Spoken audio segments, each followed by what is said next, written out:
का समय था जब 5 दोस्तों का एक समूह, जिसमें 3 महिलाएं और 2 पुरुष थे, पहाड़ों की ओर घूमने निकला। यह मित्र मंडली काफी समय से एक रोमांचक यात्रा की योजना बना रही थी और आखिरकार वे एक पुराने त्यागे हुए मंदिर के पास पहुंचे। वहां की रहस्यमय और डरावनी वातावरण ने सबका ध्यान आकर्षित किया। गौरी, रीमा और सोनिया, तीनों महिलाएं, और करण व राहुल, दोनों पुरुष, एक दूसरे के बचपन के दोस्त थे। उन्होंने बहुत से किस्से सुने थे इस मंदिर के बारे में, परंतु किसी ने भी उन पर विश्वास नहीं किया था। मंदिर के मुख्य द्वार पर पहुंचे तो देखा कि द्वार आधा टूटा हुआ था और अंदर से अजीब सी ध्वनियां आ रही थी। करण ने सबसे पहले अंदर जाने का साहस दिखाया। उसने कहा, चलो देखते हैं अंदर क्या है।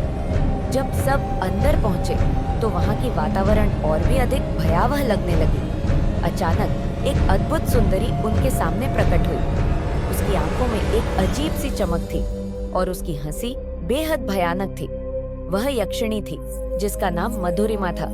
उसकी सुंदरता में एक अजीब सी मोहकता थी जो किसी को भी अपने वश में कर सकती थी। मधुरिमा ने करण की ओर इशारा करते हुए कहा, तुम्हारी हिम्मत कैसे हुई यहाँ आने की? करण ने आत्मविश्वास से कहा, हम यहाँ केवल देखने आए हैं, तुम्हें कोई नुकसान पहुँचाने नहीं। मधुरिमा हंसी और बोली, तुम लोग नहीं जानते कि तुमने क्या किया है। अब तुम्हें इसकी कीमत चुकानी पड़ेगी। मधुरिमा ने अपने मोहक रूप से करण को वश में कर लिया। करण उसके जाल में फंस गया और उसके साथ शारीरिक संबंध बना लिया। यक्षिणी के साथ संबंध बनाने के बाद करण का चेहरा अचानक बदल गया। उसने बाकी दोस्तों की तरफ खतरनाक नजरों से देखा और एक एक करके उन पर हमला कर दिया। पहले उसने रीमा को मार डाला, फिर गौरी और राहुल पर हमला किया। यह देखकर सोनिया और राहुल ने भागने की कोशिश की, लेकिन मंदिर का द्वार बंद हो चुका था। सोनिया ने अपनी चतुराई से एक योजना बनाई। उसने राहुल से कहा, हमें किसी तरह से इस यक्षिणी का ध्यान भटकाना होगा, तभी हम यहाँ से बाहर निकल सकते हैं। राहुल ने सहमति जताई और दोनों ने मिलकर एक योजना बनाई। सोनिया ने मधुरिमा से कहा, हम तुम्हारे साथ कोई बैर नहीं चाहते, कृपया हमें जाने दो। मधुरिमा ने हंसी और कहा, तुम्हें जाने दूं?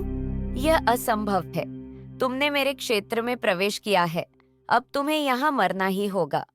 राहुल ने अचानक मधुरिमा पर हमला कर दिया, लेकिन वह उससे निपटने में असमर्थ था। मधुरिमा ने राहुल को भी मार डाला। अब सोनिया अकेली बची थी। उसने अपने सारे साहस को जुटाया और मंदिर के एक कोने में छिप गई। उसने देखा कि करण अब भी मधुरिमा के वश में था और उसकी मदद कर रहा था। सोनिया ने अपने दोस्तों के बलिदान को याद किया और एक अंतिम प्रयास करने का निर्णय लिया। उसने मंदिर के अंदर एक प्राचीन मंत्र को पढ़ा जो उसे किसी पुराने ग्रंथ से याद था। मंत्र का प्रभाव होते ही मधुरिमा चीखने लगी और उसका शरीर जलने लगा। करण अचानक होश में आया और उसने देखा कि मधुरिमा तड़प रही है। उसने सोनिया को देखा और उसके पास आकर कहा, तुम्हें यहाँ से भागना होगा, यह यक्षिणी हमें मार डालेगी। सोनिया ने करण का हाथ पकड़ा और दोनों ने मिलकर मंदिर के द्वार को खोलने की कोशिश की। अंततः वे द्वार खोलने में सफल हो गए और वहां से भाग निकले। जैसे ही वे बाहर निकले, मंदिर पीछे से ध्वस्त हो गया और एक बड़ी चीख सुनाई दी। मधुरिमा की आत्मा कभी मुक्त नहीं हो पाई और वह हमेशा के लिए उस मंदिर में कैद रह गई।